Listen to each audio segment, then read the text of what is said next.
네, 더 넓은 시선으로 시장 계획 세워보겠습니다. IS의 김태정 본부장 모십니다. 어서 오세요. 네, 안녕하세요. 네, 우선 오늘 새벽 마감한 미증시 굉장히 좋은 모습으로 종가 네. 형성했습니다. PPI 때부터 살짝 그런 기운이 나오긴 했는데 CPI에서 이제 정확하게 상승 포탄을 그쵸. 쏘아 올린 느낌이죠. 네. 자, 오늘 마감한 미증시 상황 좀 살펴보겠습니다. 일단 굉장히 많은 이벤트가 있는 1월이죠. 그러다 보니까 1월 효과라고 하는 단어가 생겨났을 정도로 1월 달에 시장의 상승을 기대하는 투자자분들이 굉장히 많았었던 것 같아요. 하지만 우리나라 증시는 그 1월 효과라는 단어에 걸맞게 움직였으나 미증시가 작년에 보여줬던 퍼포먼스 대비 1월 달 굉장히 그렇게 좋은 모습을 보인 것은 아니었거든요. 왜냐하면 1월 달에는 크게 이벤트가 두 가지가 있습니다. CES와 JP 모건 컨퍼런스. 하지만 여기에 대표적인 기업들이 사실 2024년 한 해 동안 너무 많이 올라온 부분들이 있다 보니까 아무리 좋은 이벤트 일정이 있다 하더라도 어느 정도의 차익 매도 물량 혹은 이제 실망 매도 물량을 좀 내보이는 경우가 많았었는데 더욱이 다음 주 20일이 되면 트럼프 취임식이 있습니다. 그러니까 많은 투자자분들이 지표를 보고 가자, 실적을 보고 가자, 그리고 이제 트럼프의 입을 보고 가자. 그런 상황 속에 어제 이제 PPI가 이렇게 되면 생각보다 CPI도 약간은 예상치보다 낮게 나올 수 있지 않겠나라는 가능성을 좀 보여줬는데 앞서 앵커님께서 이야기해 주셨던 듯이 그 가능성에 확신을 좀 심어주는 숫자를 봤기 때문에 많은 투자자분들이 좀 환호할 수밖에 없었다라고 좀 말씀드릴 수 있을 것 같고요. 아니 CPI가 낮아졌는데 왜 이렇게 증시가 올랐느냐라고 좀 물어보시면 CPI 그러니까 물가가 조금은 잡힌다라고 하면 국채 금리가 하락을 하거든요. 그럼 국채 금리가 하락을 하게 되면 비안전 자산을 선호하는 심리가 더 강해질 수밖에 없다라고 좀 설명드릴 수 있을 것 같아요. 그러다 보니 미국 증시가 어제 굉장히 좋은 모습을 보였고 또 최근에 가장 미국 증시의 큰 걱정거리라고 한다면 빅테크 기업들이 좋은 모습을 동시다발적으로 보여주지 못한 부분이었거든요. 근데 이렇게 지표가 좋게 나오면서 금리 인하 속도 조절론이 다시금 수면 아래로 내려가게 되면 R&D, 즉 투자를 통해서 혹은 초격차를 벌려야 하는 이런 빅테크 기업들에게는 호재성 뉴스로 작용이 되다 보니 어제 굉장히 많은 기업들, 정말 하락한 기업 찾기가 어려울 정도로 미 증시가 상승을 했다라고 설명드릴 수 있겠습니다. 네, 인플레이션과 관련된 이야기 나눠봤습니다. 우선 물가가 잡히면 국채 금리가 좀 하락하게 되고요. 상대적인 안전자산이 이쪽에서 좀 하방 압력이 나오면 주식시장 쪽으로도 자금이 몰릴 수 있기 때문에 이 시장에서는 환호할 수밖에 없는 움직임이었습니다. 자, 그럼 M7 종목 좀 살펴보고 넘어가겠습니다. 테슬라가 정말 기하급수적으로 상승하는 모습 보여주고 있는데요. 모건 스탠리 같은 경우에는 $800까지 간다라고 하는데 본부장님께서는 올 한 해 그렇게 될 수 있을 거라고 보실까요? 일단 최근의 속도만 놓고 보면 불가능한 것도 아닌 것 같아요. 네. 왜냐, 지금 테슬라가 가지고 있었던 장점은 그동안에 뭐였냐? 2차 전지 전기차였습니다. 만약 그 사업만을 가지고 현재의 흐름을 보였다면 $800 택도 없죠. 그런데 지금 이제 가능할 수도 있겠다라고 우리가 기대를 거는 것은 FSD와 스페이스 X에 대한 기대감이 굉장히 높기 때문에 지금 트럼프 옆에 딱 붙어 있는 일론 머스크 또 이제 딱 붙어 있어도 별말 없는 트럼프 이들의 관계가 왜 그럴까요? 당선이 되기 전에 테슬라 일론 머스크가 엄청난 돈을 트럼프에게 쏟아 부었습니다. 올인했죠. 그렇죠? 그 돈을 왜 줬을까요? 받고 싶은 게 있으니까 줬겠죠. 그럼 이 일론 머스크의 테슬라는 무엇을 받고 싶겠는가? 당연히 규제 완화입니다. 일단 트럼프 같은 경우에는 해줄까 말까 그런 인물이 아니라 투자자들이 보기에는 그냥 하면 한다라는 인물이다 보니까 받은 게 있어서 해주는 걸 보여준다라고 했을 경우에는 가장 크게 성장할 수 있는 산업 자체가 FSD, 로보택시, 그리고 이제 스페이스 X를 포함한 우주항공 쪽이 아닌가라고 생각이 들어요. 이렇게 되면 테슬라는 사실 그 기업의 가치를 예단하기가 어려울 정도로 어마어마한 성장성을 가져갈 수밖에 없거든요.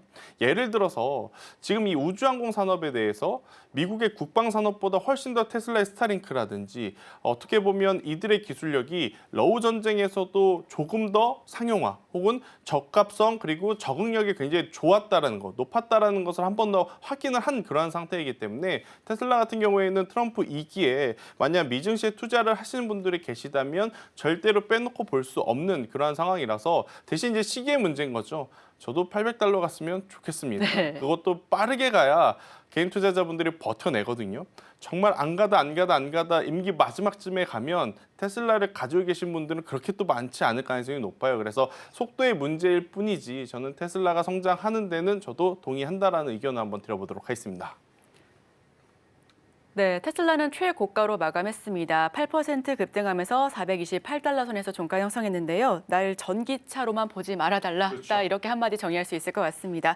자, 그럼 다른 종목 마이크로소프트로 넘어가겠습니다. 양자 컴퓨터가 젠슨왕 발언에 계속해서 내림세를 기록했는데 이번에 좀 반등의 실마리가 보일 만한 소식들 들어왔습니다. 이렇게 생각했을 때 15년, 30년이 걸릴 게 아니고 우리는 지금부터도 대비를 하고 있고 이제 상용화 더욱더 앞당길 수 있어라는 그 한마디에 그렇죠. 반등하는 모습을 보여줬는데요. 양자 컴퓨터와 관련된 마이크로소프트 소식도 좀 전해주시죠. 왜 그랬을까요? 젠슨왕 사장님이 그러니까요. 양자 컴퓨터에 대해서 뭐 병 주고 약 주고 북치고 장구치고 그분의 말 한마디에 크게 하락하는 모습을 보여줬었죠. 그렇죠. 아마 이제 아이온큐라든지 리렉튼 컴퓨터 그러니까 미국 증시는 우리나라처럼 하한가 상한가 제도가 없습니다. 올라갈 때는 이게 장점이 될 수는 있겠지만 떨어질 때는 이게 정말 치명적인 어떤 단점으로 작용이 되거든요. 그러다 보니 많은 투자자분들이 사실 공포감에 손절을 했을 가능성이 굉장히 높아요. 그런데 뭐 일주일도 아니고 한 달도 아니고 하루 만에 입장들이 많이 바뀌면서 어제와 오늘 미증시에서 이 양자 컴퓨터 관련주들이 보여준 폭등세는 정말 가히 어마어마했다라고 좀 보여질 수는 있겠거든요. 특히나 주도주가 살아날 때 그러니까 반도체 IT라든지 제약바이오라든지 이렇게 굵직굵직한 주도주가 살아날 땐 소테마 관련주들의 힘이 많이 빠지는 경우가 많아요. 왜냐? 그쪽으로 수급이 몰리기 때문에. 하지만 간밤에 끝난 미국 증시는 주도주도 너무 좋았고 양자 컴퓨터도 좋았기 때문에 이쪽에 대해서 지금 많은 분들이 고민하고 계실 것 같아요. 근데 여기서 우리가 좀 살펴봐야 되는 부분, 엔비디아, 마이크로소프트 이들은 지금 당장 양자 컴퓨터 상용화 안 돼도 10년이건 15년이건 20년이건 버텨낼 수 있습니다. 양자 때문에 지금까지 이렇게 주가가 올라온 것도 아니고 기업이 돈을 번 것도 아니기 때문에 버텨낼 수 있죠. 그런데 그 외에 작은 기업들은 그러니까 양자 컴퓨터 상용화를 바라만 보고 지금까지 돈을 벌지 못하는 기업은 이게 상용화가 되지 않으면 5년이 되었든 10년이 되었든 돈을 못 번다라고 정리해 드릴 수 있는 거죠.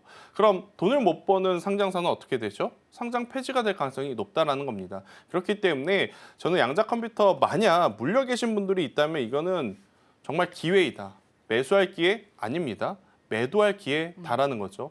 나중에 다시 살 때 사시더라도 일단 그동안에 요 며칠 동안 정말 마음고생 하신 분들 같은 경우에는 오늘 그리고 내일 추가적으로 상승 시에 보유하고 계셨던 어떤 마이너스적인 물량들은 빠르게 대처를 하시는 게 맞다는 생각이 들고 있고 양자 컴퓨터 앞으로 미국도 그렇고 중국도 그렇고 굉장히 공격적으로 그들의 패권을 가지기 위해서 어마어마한 투자가 진행이 될 가능성이 높습니다.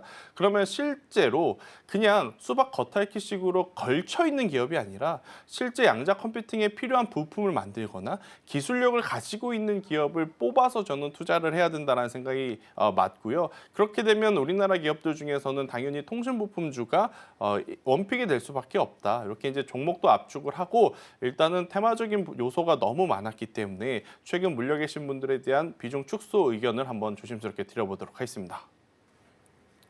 네, 최근 들어서 급등과 급락을 반복했었던 양자 컴퓨터 관련된 종목들은 이런 순간 털어낼 수 있는 매도의 기회다라는 말씀까지 해주셨고요.